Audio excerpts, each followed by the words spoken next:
going on, my pretty pandas? It's your huggable hipster here, and welcome back to today's Tea Talk. I feel like we haven't had one of these in a hot minute. There hasn't really been much gaming stuff going on that I felt like, yes, I want to report on this today. For me, I want to be able to find something that just really pops, that really just gives that little bit of a, really just, speaks to my soul. Lately, there hasn't been much speaking to my soul regarding a tea talk.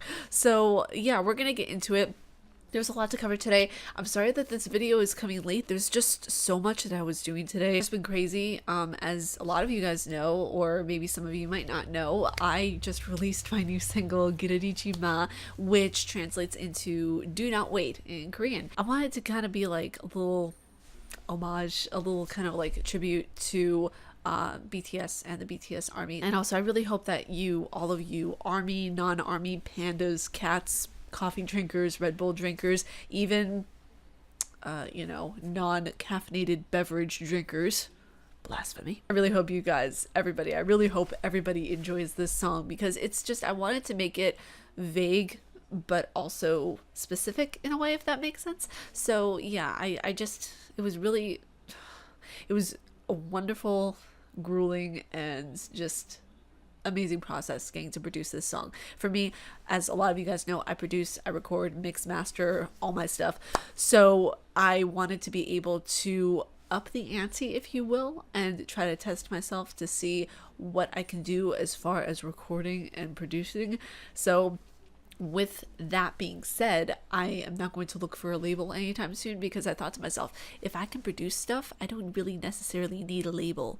So I'm going to be producing my next EP all by myself. I'm going to be getting like a beat machine and everything like that, so I can do beats and all that fun stuff. So I'm really excited about it. I hope you guys are too. This next EP will be with a concept. It'll have an entire storyline, and I'm really excited about it. Don't know when it's going to come out or what it's going to be called yet, but I have a very vague idea of the storyline and what it's going to be loosely based around. So, but again, thank you to those of you who have checked out the song. If you guys have not checked out my single and you guys want to listen to it, it'll be as a link at the end of this video. Also, before I forget, I actually had to ditch the name Winter. Some of you might have seen that on my music YouTube. I had to completely rename my channel, because apparently when I tried to get my ID code, because anytime that you make a song and you distribute it to iTunes, Shazam, whatever it may be, you have a very unique ID code that you are supplied with. And apparently there's already an artist named Winter, so I can't be called Winter anymore, so I'm just going to go by Ariel. But yeah, let's get into today's tea talk before I keep on rambling about just everything. I'm just completely so excited and baffled by the love I'm receiving from ARMY and everybody. Thank you guys so much for all the love on the song. It just means so much. I love it. And BTS, if you guys are watching, which I don't know if you guys are, but if you are, hi. Thank you guys so much for the inspiration and just the love that you constantly give all of us, ARMY and everybody, every single day through your music and through your words. It really means a lot. Yes, let's get on with the gaming news. We have a lot of gaming news. I'm really actually happily surprised at this. Yeah, it's gonna be a roller coaster, so grab a cup of coffee, tea, decaffeinated beverage, whatever holy sin is your preferred choice. The first article that we're going to dive into today is YouTube versus ban for a streamer who killed a Red Dead 2 feminist. This I find hysterical, because as you guys know, Red Dead Redemption 2 came out this past week, and it has been blowing my mind, because not only are we going to play this on the channel, but so many people loved the first game, and this is technically a prequel to the first game, Red Dead Redemption. So I know a lot of people were getting really hype about it, really excited to see this come out for a very long time, considering the fact that it was made for the first Xbox, I believe. Don't quote me on that. But so many people were so hyped to see it, and to see this article already come out within like the second week of its release, it's like, okay. Now it states here in the article, over the past few days, controversy has surrounded a widely viewed clip of where Red Dead Redemption 2 player gleefully feeds an in-game feminist to an alligator. You have to clarify, was she a feminazi, or was she just like the normal, wholehearted, joy, happy-go-lucky feminist, the one that, doesn't rip women's heads off for liking men? After the press reported that the clip has been viewed nearly 1 million times, Okay, wow. Commenters who cheered the action, the uploader temporarily got his entire channel terminated from YouTube. Hours later, YouTube reversed its decision and conceded that it was that its content reviewers sometimes make mistakes. Saying that loosely. Now, it also states here that the first clip, which recorded during a live stream, was happenstance, according to Shiroko in the quote of Motherboard. The streamer explained that the NPC is made to be rather annoying. Wait a second, are you trying to say that women are annoying? So this developer wanted to make the NPC. That's, you know what, that's cool. That's cool. Continuing. When you try to shop for clothing in the game, your dialogue with the shopkeeper keeps being interrupted by her shouting. So I simply wanted to shop in peace. Okay. I simply wanted to shop in peace. People are taking video games way too seriously nowadays. I mean, can you just pretend that you're in real life for a second and show decency even in a video game? I mean, granted, yeah, she might have been a feminist, but who are you to throw her to an alligator? I need to say that because honestly, whenever, okay, quick side note, how did he even know that she was a feminist? Was she wearing a badge that said, I hate men, but I love vagina? Like, what the hell? No, let me know what you guys think down in the comments below. Do you guys think that this feminist should have been thrown to an alligator? Even though it's only a video game, that kind of shows the personality of the game player. It's funny, but it's wrong. Next up, we are going to be talking about a very wildly popular topic that has been going around the interwebs. Google staff walks out over women's treatment. Now, this is... I'm just kind of, proud that people are just standing up for women's rights more and more. Can we just have a round of applause for that? Just saying. That states here in the article that staff at Google offices around the world have staged an unprecedented series of walkouts in protest at the company's treatment of women. The employees are demanding key changes in how sexual contact allegations are dealt with, including a call to end forced arbitration, a move which would make it possible for victims to sue.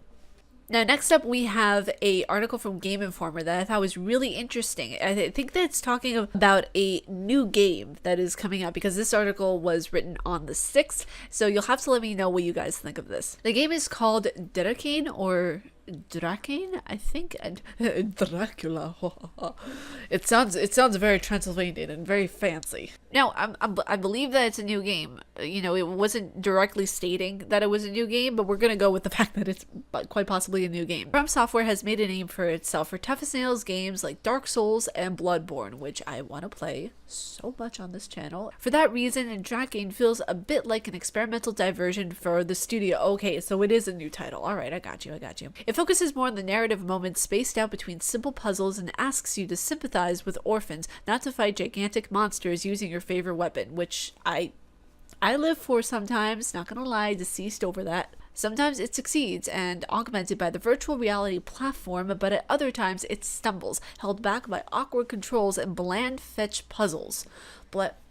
Interesting choice of words being grouped together, bland fetch puzzles. So does that mean it's fetch or, nah, bro. It also states here in the article that you can take your time to look at what's happening and casually inspect everything around you. Unfortunately, the paused nature of the experience also means characters don't move much, giving it the feeling of statue, garden, or museum. Interesting. The things that are happening in the world are interesting, but rarely feels active or alive, which, this reminds me of Resident Evil 6 all over again. It's probably going to be an experiment that goes wrong, but if any of you play Drakane or Dracanine, forgive me for my lack of not knowing how to pronounce the name. Let me know if you like it. Let me know if it was worth your money. Do you think it was something that you would recommend to other people? It also states here that in the way the story is told, Drakane has more in common with The Gone Home than it does Dark Souls, but from Software's ambiguous grim tone in the present, you soon realize that fairies aren't necessarily a good thing, but bring a vague darkness with your presence, and the mortality of children and the larger world, surprisingly, is called into question. Bad things happen before your arrival. Since you have some limited time travel abilities, okay, you might be able to fix it, which, okay, I feel like they're in this game it's mixing up a lot of plot lines into one and it's getting very confusing very quickly. I don't know exactly what's going to happen with this. I really hope it does well because Dark Souls, Bloodborne, amazing titles. they try to mix too much into one plot line, and then it just it kind of goes downhill from there. But let me know what you guys think. Is this something that you guys would want to play? Is this something you're looking forward to? Let me know down in the comments below. And last but not least, let's take a look into our Korean word of the day. And our Korean word of the day today is Psalm. Psalm means fight. So if you want to fight, Psalm. But I hope you guys enjoyed this video. Again, sorry it's late. There was just a lot of stuff I needed to do today. There was just a lot of stuff, as you guys know. But regardless, even though this video is not coming on until like ass o'clock at night and everything like that, I really hope you guys are having a good one. And thank you all again for checking out my single Giririjima. It really means a lot. And I hope you guys spread it like wildfire. I hope BTS hears it. And I hope everybody enjoys it and gets the message and just embraces the songiness of it. I don't know exactly what words to put because I'm not good with being all mushy gushy. But if you guys like my face and what I do, please be sure to subscribe and hit the bell down below because I make videos every weekday. Stay casually nerdy, you guys, and I will talk to you all in Monday's video. Peace.